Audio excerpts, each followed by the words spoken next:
watched a lot of movies. I know what I'm doing. What's that thing? Go big or go home. I feel like I'm being threatened with a good time. I am driving. Oh!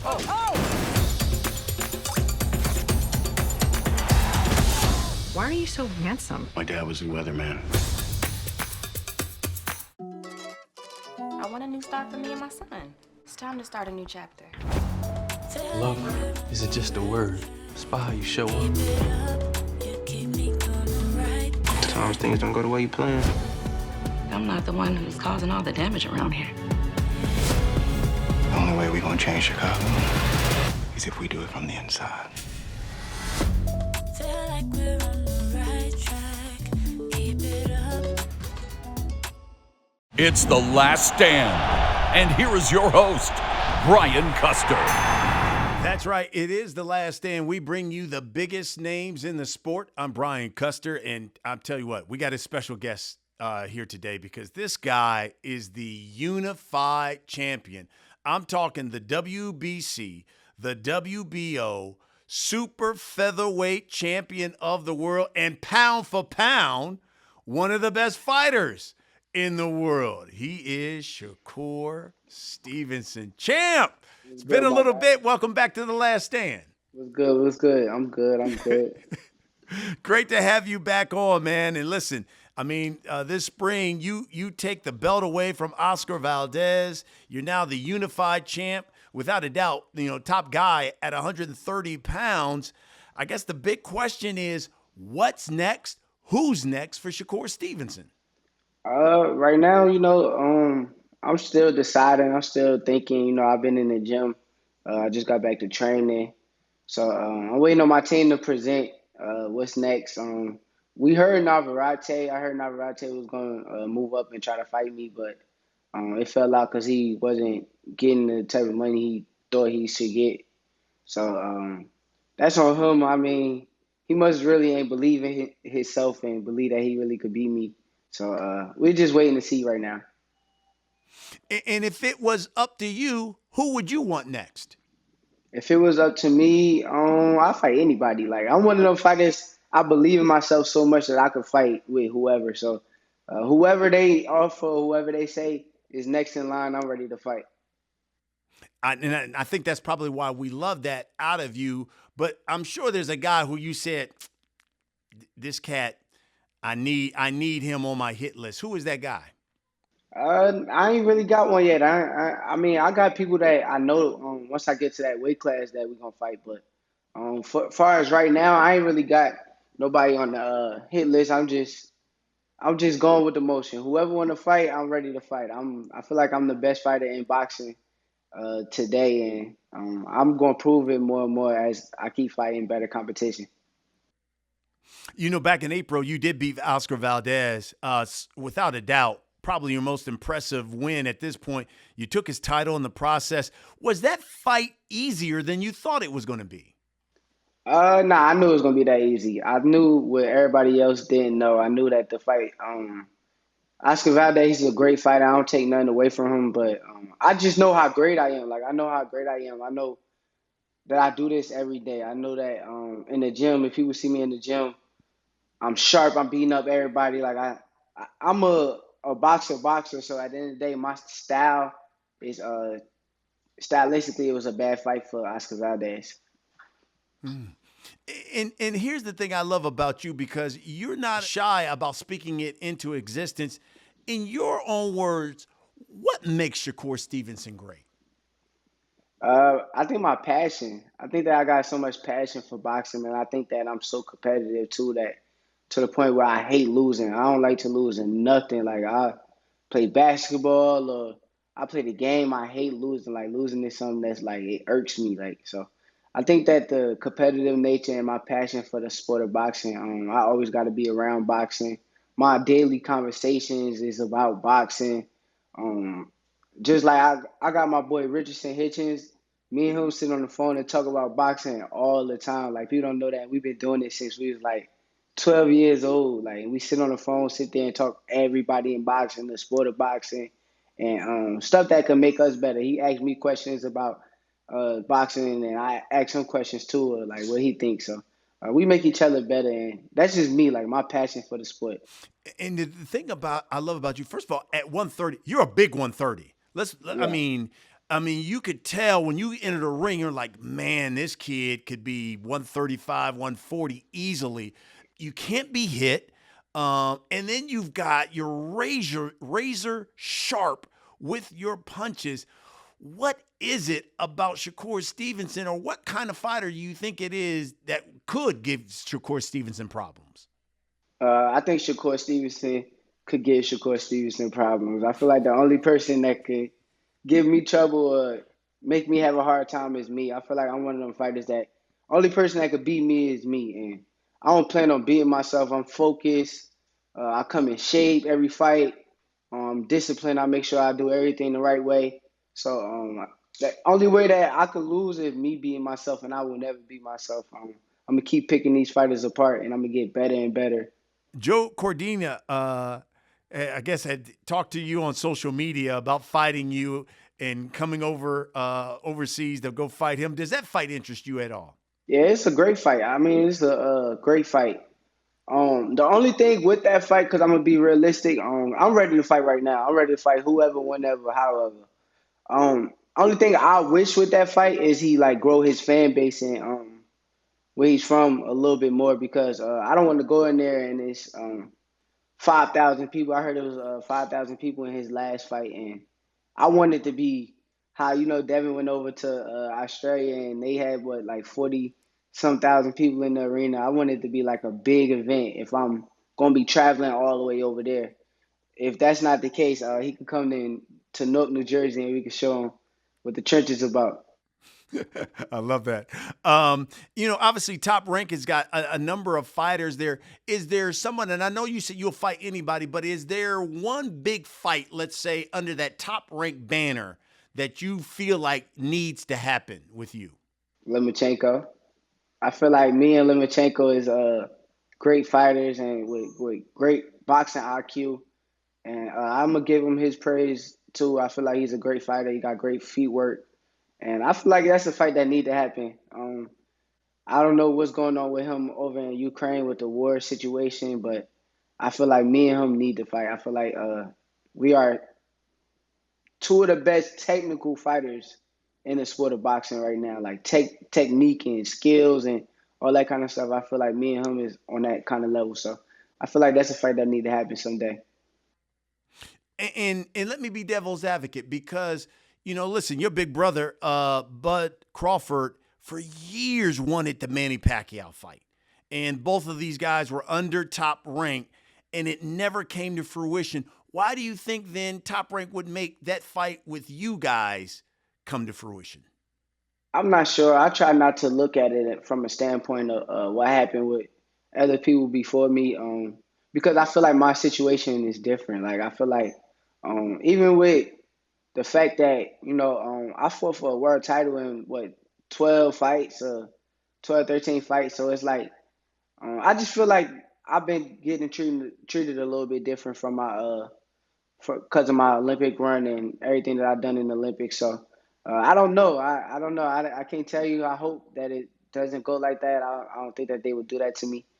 But I just feel like I'm not going to compare my situation to his at the end of the day. That's my big brother. I love him, but he still got his management team, and I got my management team. And, it's different situations. Got it. How surprised were you, Shakur, when Chris Colbert not only got dropped, but loses to Hector Garcia in February? And Garcia was a replacement opponent. And, Chris had talked so much about you two being a major fight at 130, that it has to happen at the end of the year, and that you two were the best, he said, at 130. How surprised were you that he took a loss? And I felt like he blew the money. I was sitting there watching it. I was actually cheering him on the whole time. Like, I was, like, telling him to punch. Like, I'm screaming at the TV, like, please, throw some punches. Like, but I was cheering him on. Like, I wanted to see him win. Still to the day, I know he was talking all that shit about me. It don't bother me no more. It is what it is. At first it did, but now, like I don't know, I'm getting older now. I ain't taking all that stuff personal. So I actually cut for him. Like I feel for him. I wish it didn't go that way. I wish that he still was undefeated right now and be winning the world title, and me and him could fight for some belts. But hopefully he bounced back. Much respect to him. I don't got nothing bad to say about him. I just think that he just was talking a little bit too much instead of putting in the work, I guess. I feel like, when you talk that much, you got to be able to back it up. And when I'm putting those situations where I'm talking cash shit to somebody like Jamel Herring or all these other dudes, I'm coming in that ring and I'm living up to every bit of the hype. So I feel like he put that pressure on himself that he got to live with that, but he didn't he didn't live up to the hype. And listen, to be honest, whether it was Jamel Herring or whether it was Oscar Valdez, you talked that stuff, and both of those performances were dominating. So you're right about that. You like the Migos, you walk it and talk it. So kudos to you. How long do you see yourself at 130 before moving up to 135? I think that 135 is coming real soon. I feel like all the big fights is at 135. I feel like the big names is at 135. And it's just depending on what's going on at 130. I feel like I'm one of the best fighters in the sport of boxing. And if the division ahead of me is one of the best divisions in the sport of boxing, why not go there and go meet some of these guys too? So I don't duck, no action. And those same big fights that Josh see at 135, I feel like I'm still going to be the same person I am where I was at 130, 126. I'm going to be the same fighter I am regardless. I don't care who's in front of me. So we're going to get there real soon. And you could see that be at the beginning of next year and stay at 130 this year, or you could, depending on the fight, you could move up to 135 this year.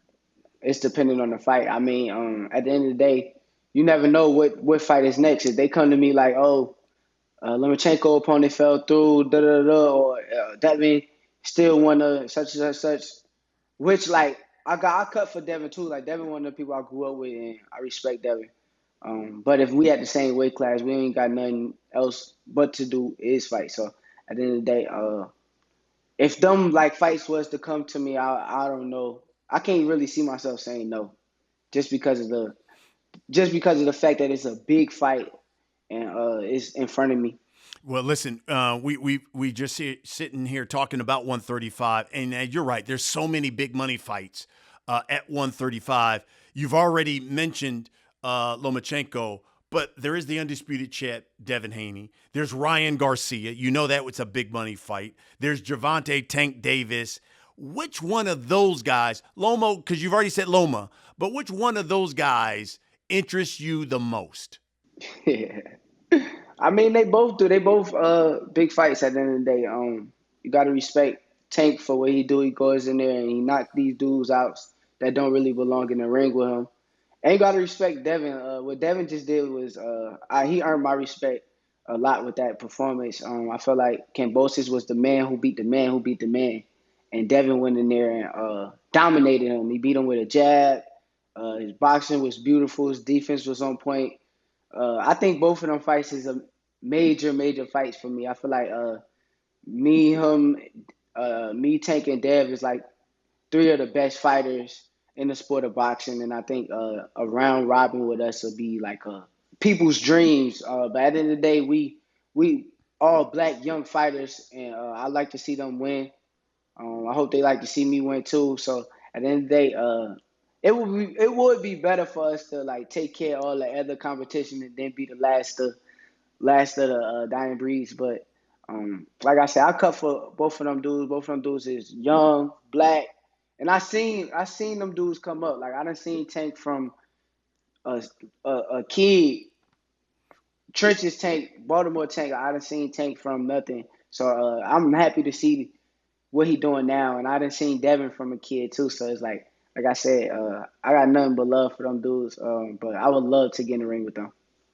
I'm happy you mentioned Tank because you were there at the fight against Rolly Romero, and you did an interview and you were quoted as saying, quote, "I'm more skillful than Tank. He may not like me saying it, but I feel like it's the truth. I feel like I'm more skillful fighter than he is. I don't go down in rounds. I come back.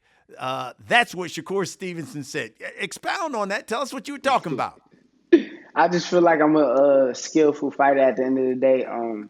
Tank is he's a skillful fighter, but it's like in his fights, it's like he be competitive until he can land his shot. But what I will say, like with the Rolly fight, it was smart the way that he played it. Like he kind of was just boxing, and then reeled him into a big shot. So it was. I mean, Tank is a great fighter. I just feel like I'm confident in myself at the end of the day. I feel I'm better than every fighter in the sport of boxing. I'll tell you that right now. You ask me about Canelo or anybody, I'm going to tell you I'm better than him or I'm more skillful. That's just me. Like, that's how I feel about myself. I'm so confident and I believe everything that I'm saying. So at the end of the day, I'm not dissing them dudes. Like I said, they young, black coming up. But I feel like I'm the best fighter in the sport of boxing. So people could take it how they want to. They probably don't want to hear me say that. That's just how I feel about myself, honestly. And I know what I'm capable of. I know what tools I got. I know what I can do in there with anybody. Like, I done been in the ring with a lot of people, and I know what I can do. So I'm just that confident in myself. If we had a Shakur Stevenson, Gervonta Davis fight, how would that fight play out in the ring? Because you guys have sparred each other a lot in your younger days. How would that fight play out in the ring, you think? I mean, I think it's a good fight. I mean, he would have to maybe try to get inside of the height and the reach that I have and to try to land a big shot. But at the end of the day, it's a great fight. I ain't taking nothing away from Tank, but I think that I'm winning with whoever. I don't care who it is. Whoever you name right now, I'm going to tell you that I could beat them. All I got to do is sit down. And people say they don't watch tape. I watch a little bit of kind of, okay, I see what you like to do best, and I try to take it away from you.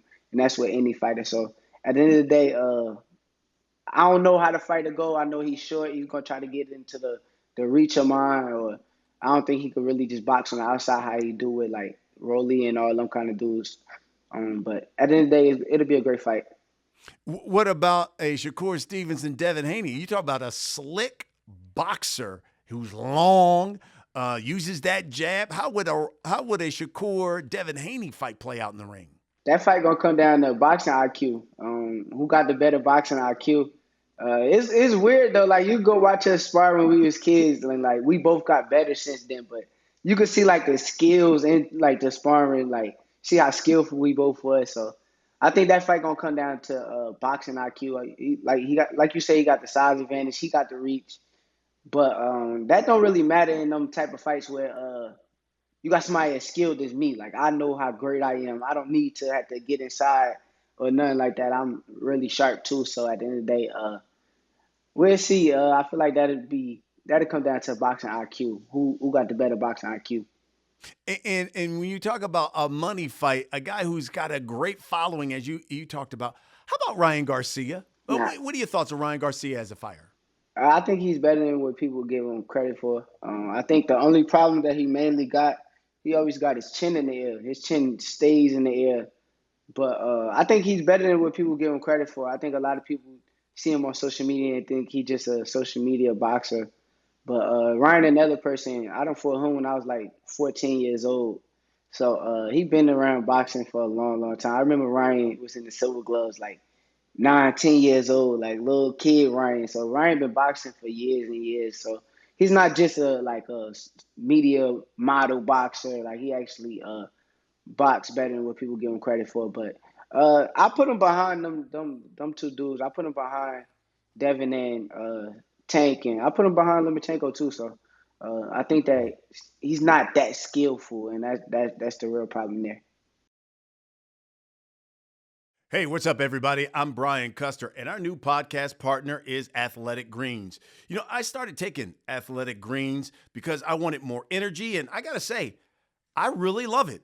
Athletic Greens, it doesn't taste like it's super healthy. It has that really mild kind of tropical taste, and I'm telling you, you're going to like it.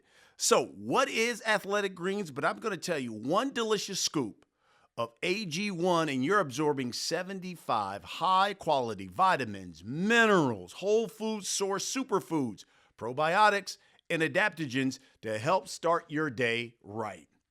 And it contains less than 1 gram of sugar. There are no GMOs and no nasty chemicals or artificial anything at all while still tasting good. And it supports better sleep quality, recovery time, and also supports your mental clarity and alertness. AG1 is a small micro habit of big benefits, and it's the one thing you can do every single day to take care of yourself. And it's lifestyle friendly. So whether you eat keto, paleo, you're vegan, you're dairy free, or gluten free, and it costs you less than $3 a day. And additionally, for every purchase, AG1 is donating to organizations to help get nutritious foods to kids in need. In fact, No Kid Hungry here in the U.S., well, in 2020, Athletic Greens donated $1.2 million to kids. Now, look, we're going to make this thing simple because Athletic Greens is going to give you a free 1-year supply of immune-supporting vitamin D and 5 free travel packs with your first purchase. All you've got to do is go to athleticgreens.com/laststand. Again, athleticgreens.com/laststand. Take ownership of your health and get yourself Athletic Greens. Listen, Bud Crawford is like your big brother. You know, you've sparred with him countless times. Errol Spence Jr., that's your guy as well. Now you know these guys are going to fight this fall. How do we see a Errol Spence Jr. Bud Crawford fight playing out in the ring?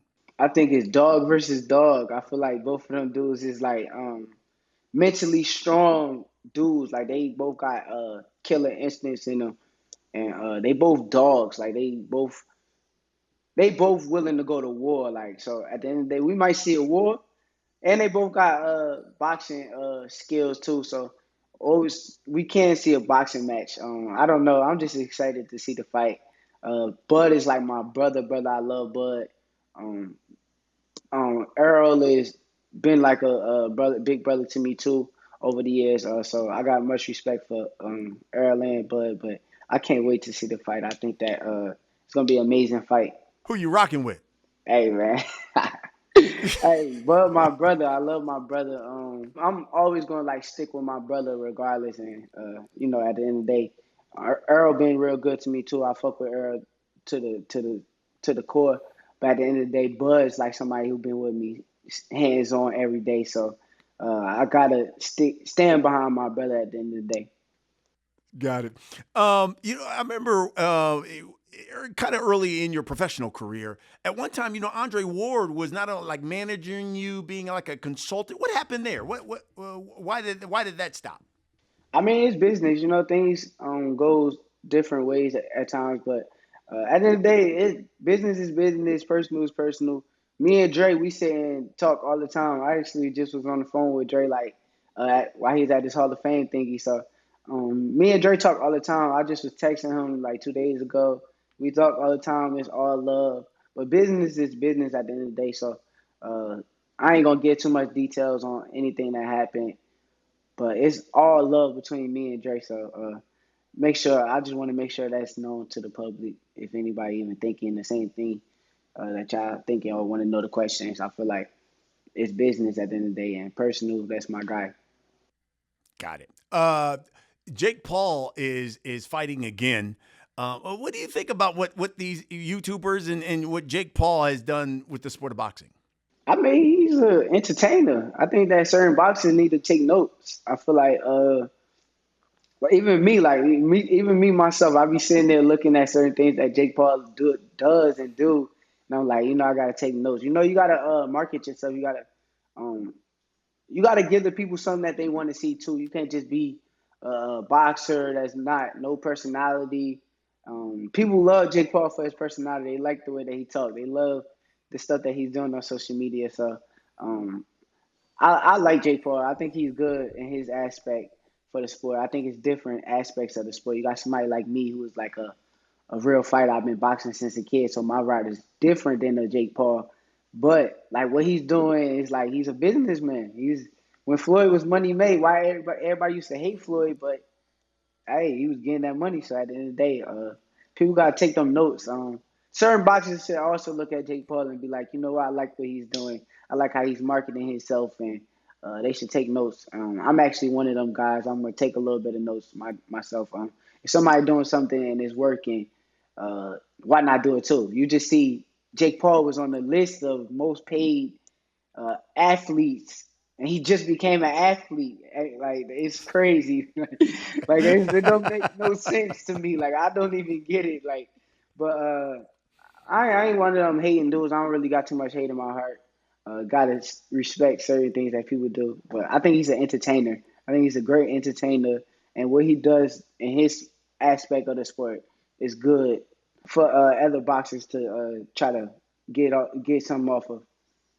Yeah, emulate what he's been doing. Yeah. I don't know if I've ever asked you this, but how high from a weight perspective do you see yourself going? And Shakur, what is your ultimate goal in this sport? I see myself going to like 47 or 54. I think like at the end of the day, like I'm so skillful. Like I'm telling you, I done been in the gym with guys that fight 160, like fight real fighters at 160 that's making their way up, and I done beat them up. Like I ain't gonna say put no names on it, but I done beat dudes up that fight 160 that's getting their way up, and people know this about me. Like I got in the ring with everybody, and they know for a fact that I can fight at bigger weight classes too. At the end of the day, I can get in the ring with them big guys too, because I'm so skillfully good and smart that my skills is gonna carry me through the weight classes. So I feel like I get up to like 154. And what was the other question? And ultimately, what is your goal in the sport of boxing? When it's all said and done, you want to say Shakur Stevenson accomplished what? That he was one of the greatest fighters to ever do it. I hear Floyd say all the time, and Floyd my guy too, so I don't take it personal. I just let it motivate me. But I hear him say all the time that there will never be another fighter better than me. And every time he said it at his Hall of Fame speech.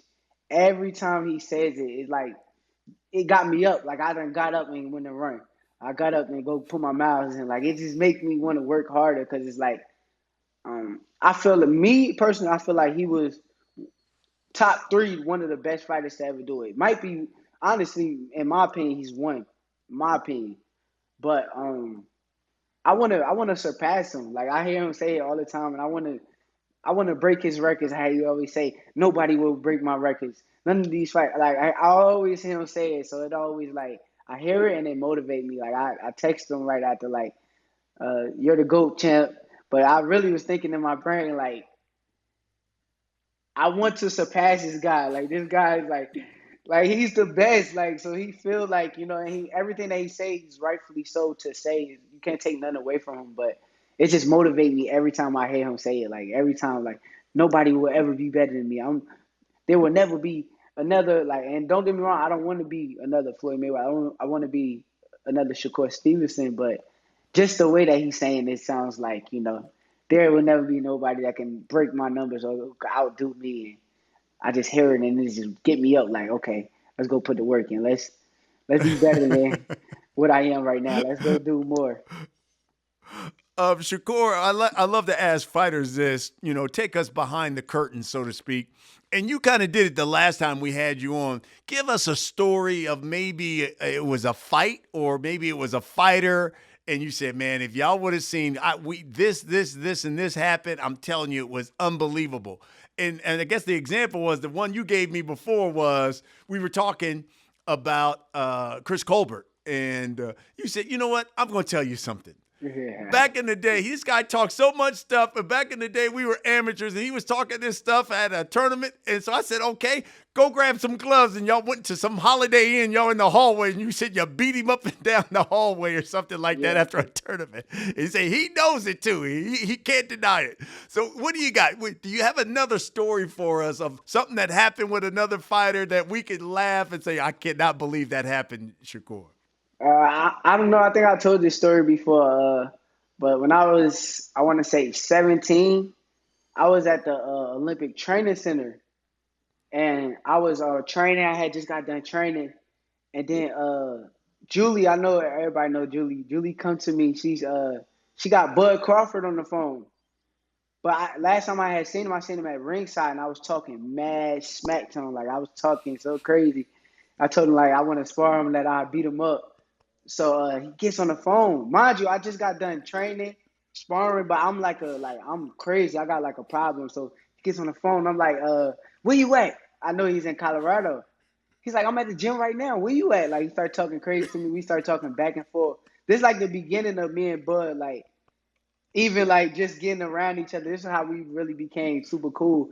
So I'm like, I'm on my way to the gym, and I go pull up on him.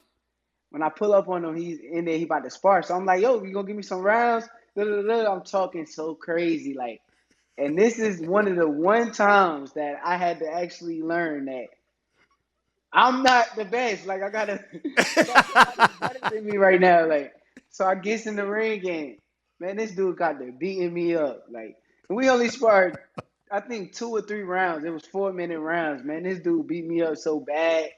I swear to God, that was the worst ass whooping I ever had as a fighter.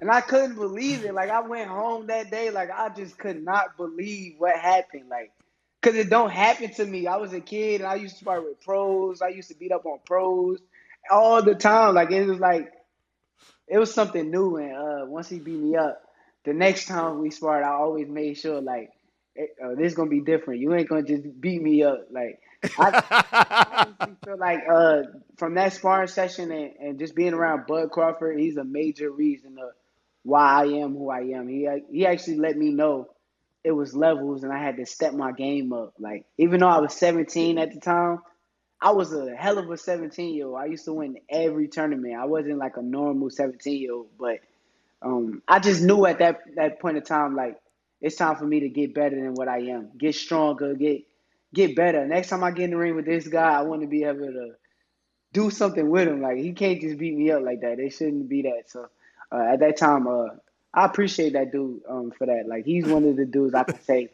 made me into who I am today. I tell you what, man, you got the best stories, because that one, and hell, the one about Chris Colbert was that. Even that one was hilarious too. So you got some great stories, man. I can't wait to hear more of them from you. For everybody who comes on the show, you know this. We allow people to send questions through social media. Got a number of them for you, so we'll get right to them. This one comes from Twitter. Dr. Marlin asks, will you fight in Houston since it's the hometown of your manager? I will fight in Houston, yes, because it's the hometown of my manager, but also I live in Houston. Houston is a place that I live in. It's like a second home to me, but I would do that for sure. I just want to go fight in Newark again before I do that. Absolutely. Oh, boy, that would be great to have you back in Brick City.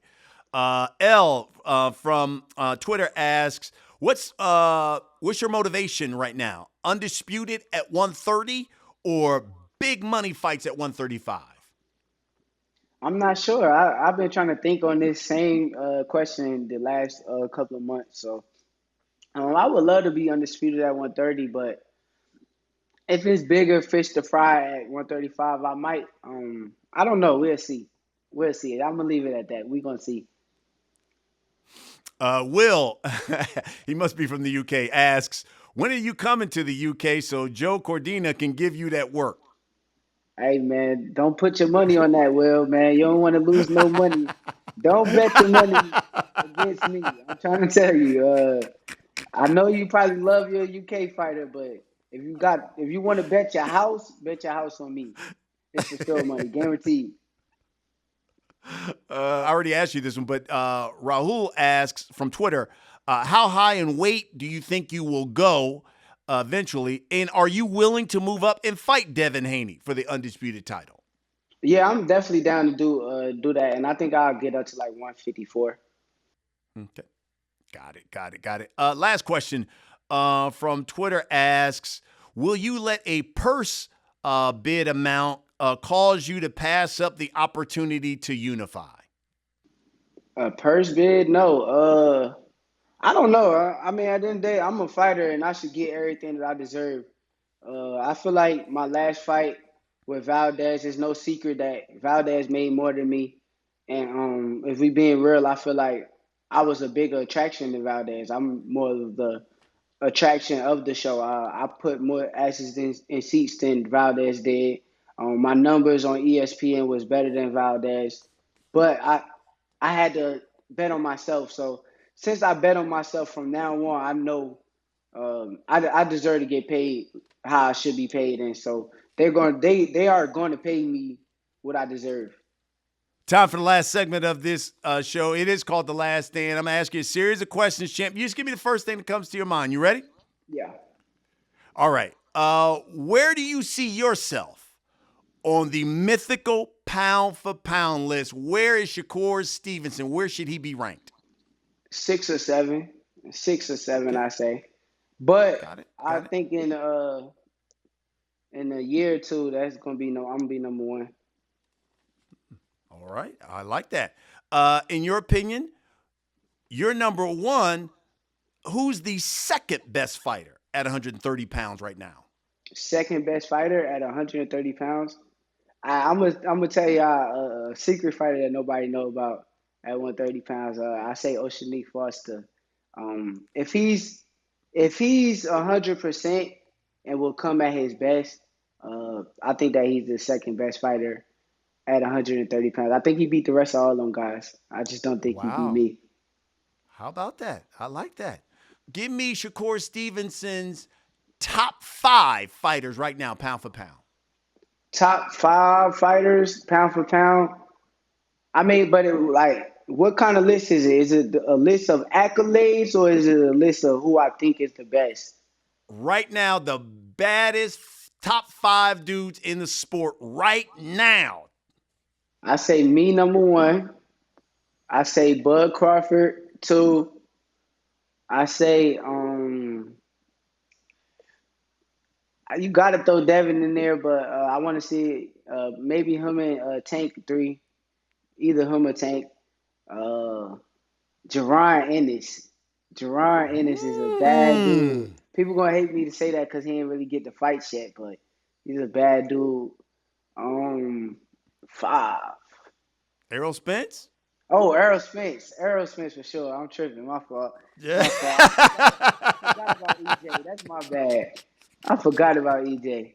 Yeah, EJ for sure. Yeah, them fighters right there is the best fighters in the sport, if you ask me. I like Inoue too. Yeah, Inoue, I mean, the monster. Ooh, man, what he did to Donaire, that was, man, that dude here is going to bring, and it looks like he, eventually wants to come up, and if he and Cool Boy Steph can fight, that would be really something. Yeah, that would be a good fight for sure. But you said something interesting. You said you love Jaron Ennis right now, and you said cats maybe because he hasn't fought the top people, cats are sleeping on him. Talk to me about Jaron Ennis. I think that Boots is a bad dude. Like, I feel like Boots can do it all. He can box, he can bang, he can punch. And one thing that people don't understand, that dude is fast. Like, I sparred him too. Like, he's somebody else I sparred. And literally, like, when we came out the first round, he was just hitting me with a jab, but it was like his hand speed, like, and I'm a small guy, so I'm fast too. So it's like his hand speed, I'm getting in there like, yo, it felt like this dude was faster than me. And he was like jabbing, boom, boom, like it was a quick jab. So I think that people sleep on him, but I think that he's a killer. Like, he's really a killer at the end of the day. And he always stays in shape. He always in the gym.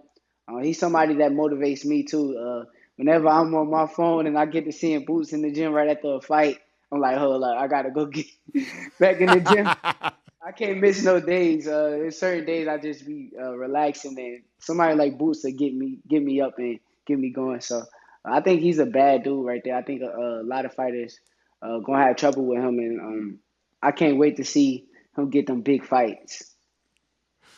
How competitive was that sparring session? It was very competitive. Boots Boots and Bozy say he was like taking stuff off his punches, which when I would be seeing him knock people out, it probably was, but it's certain punches I was in there like, oh, that sting. Like I had to get away. I had to get away from certain punches, and that wasn't my first time sparring Boots either. Like I told you, I'm a fighter who spars with everybody, so I really don't care. But Boots is definitely he's a killer. Like you gotta see him in the gym. Like even in the gym, you see him go rounds and rounds. Like that dude can go. I can go rounds and rounds too, but that dude do rounds and rounds. He actually one of the few people I've seen go rounds and rounds like me. So he's a I'm with you. dude. I'm a big Jaron Ennis Bozy fan. Both of them. I love them both, man. I'm with you. Last question. By this time next year, Shakur Stevenson will be number 3 on the pound-for-pound list. How about that? My guy, Shakur Stevenson, the unified champion at 130 pounds. Man, listen, champ, I appreciate you doing this, man. I'm a huge Shakur Stevenson fan, so I can't wait to see you back in the ring. Yep, we back soon. We back real soon. I love it. Folks, that's what we do here on The Last Stand. We bring you the biggest names in the sport. And at 130 pounds, and you heard him say, soon to be at 135, Shakur Stevenson, right there at the top. Thanks for watching, everybody. We will see you again next week.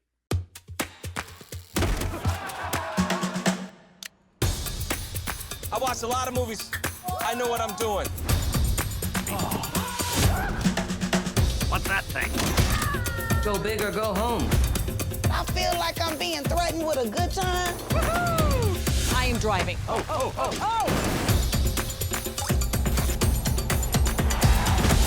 Why are you so handsome? My dad was a weatherman.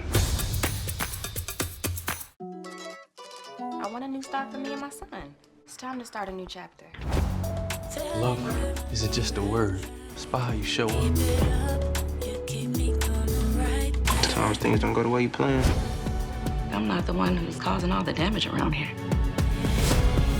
The only way we're gonna change Chicago is if we do it from the inside. Feel like we're